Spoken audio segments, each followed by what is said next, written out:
Baby penguin Pippin and the hearts of ice. At the very bottom of the world, there was the kingdom of ice, where everything was covered in snow as white as milk and ice as blue as the sky. It was so cold here that when you took a breath, the steam turning into tiny clouds. But for those who lived here, the cold didn't matter at all, because they had thick feathers and warm hearts. In this white kingdom lived a little penguin named Pippin. Pippin was a little different from the other penguins. While the others were always shouting squawk squawk and sliding on the snow, Pippin usually sat alone and watched the sky. Or he would arrange the smooth, colorful pebbles he collected from the seaside. Pippin's biggest dream was to find a best friend to show these pebbles to and to slide down the slides with. Sometimes he would look from afar at a group of penguins named Lola, Leo, and Max, playing happily. He wanted to go to them, but his tiny feet just wouldn't move forward. What if they don't want to play with me, thought Pippin. What if they find my pebble collection boring? One morning, when Pippin woke up, he made a decision. Today, he said to himself. Today is adventure day. I will take my bag and go far away. Maybe my best friend is waiting for me behind that iceberg. Pippin put his favorite blue pebble in the small bag around his neck. And he set off. He walked on the snow with his tiny feet. Crunch! Crunch! Crunch! He walked and walked.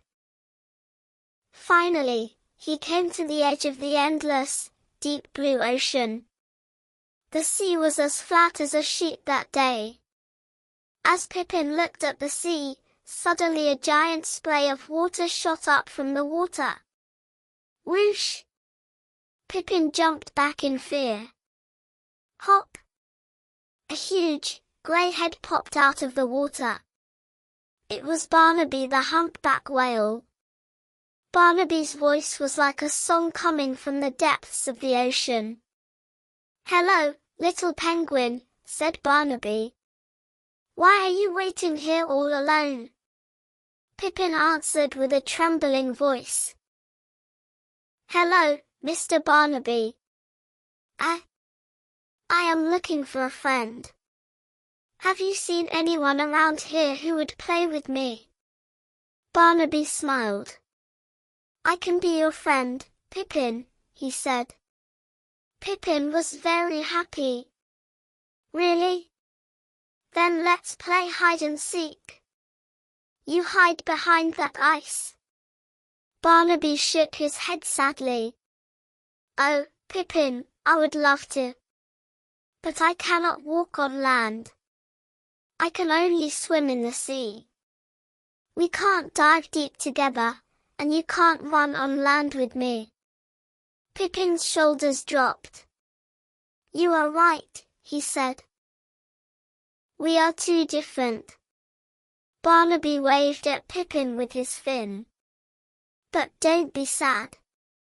Whenever you look at the sea and hear my song, know that I am your friend. Now continue on your way, I am sure you will find the playmate you are looking for. Pippin thanked Barnaby and continued on his way. Crunch! Crunch! Crunch! A little further on, he saw someone with whiskers and a funny face sunbathing on the ice. It was Sammy the seal. Sammy was constantly laughing. Uff! Uff! Uff! He was spinning around and sliding on his tummy. Pippin approached excitedly. Hello! You look like you are having so much fun. Sammy lifted his head. Hello, little guy in the tuxedo. Come on, you slide too. The ice is wonderful today. Pippin immediately lay on his tummy. Together, they slid down an icy hill. Whee! The wind roared in their ears. It was so much fun. Pippin laughed out loud. "This is it," said Pippin. "I found my best friend." When they got to the bottom, Pippin said, "Come on, Sammy. Shall we build a tower with my pebbles now?" But Sammy yawned. "Yawn. I am very tired, little friend. Seals sleep for hours after playing games. Maybe we can slide again tomorrow." And Sammy fell asleep right where he was. Snore. Zzz. Pippin was alone again. The sun had started to set, and the sky turned purple and orange. The weather was getting very cold.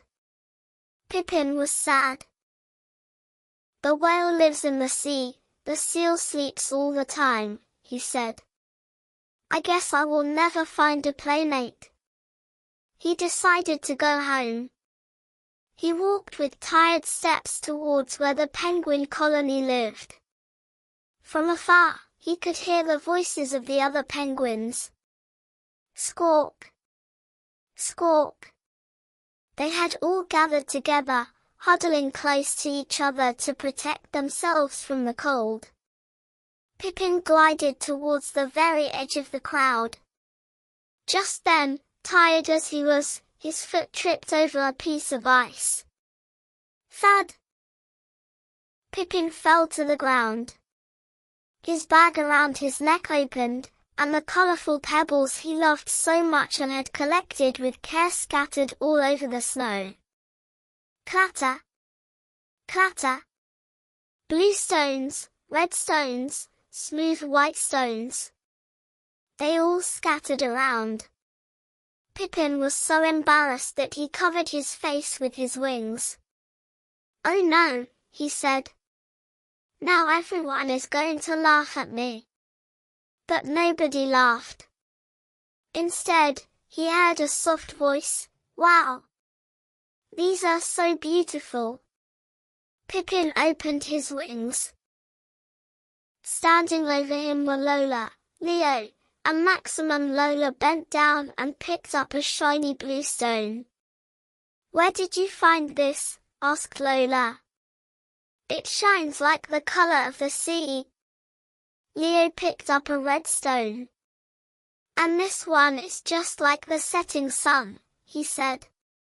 Max jumped excitedly. "We just played with snowballs all day. I wish we had beautiful stones like this too."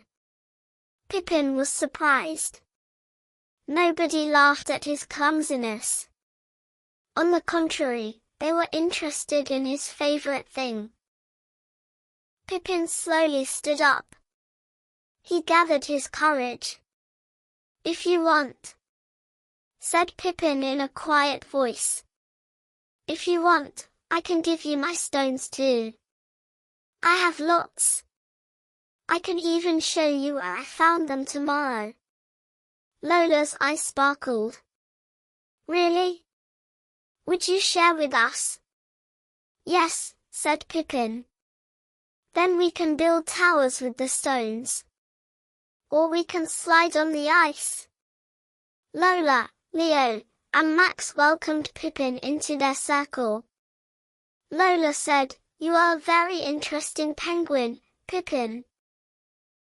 We always saw you from afar but were too shy to talk. You always looked so serious." Pippin smiled. "And I thought you wouldn't want me in your group." That evening, as the green lights danced in the sky, Pippin was no longer alone. His 3 new friends helped him collect his stones. Then, to keep warm, they all huddled together. Pippin was right in the middle of Lola and Leo. It was so warm. Pippin understood at that moment. To find a best friend, he didn't need to cross oceans or climb over icebergs. Just saying, "Hello," and sharing what he had was enough. Pippin closed his eyes. He had his stones in his bag and his friends by his side. And in the kingdom of ice, there was no happier penguin that night than Pippin. The end.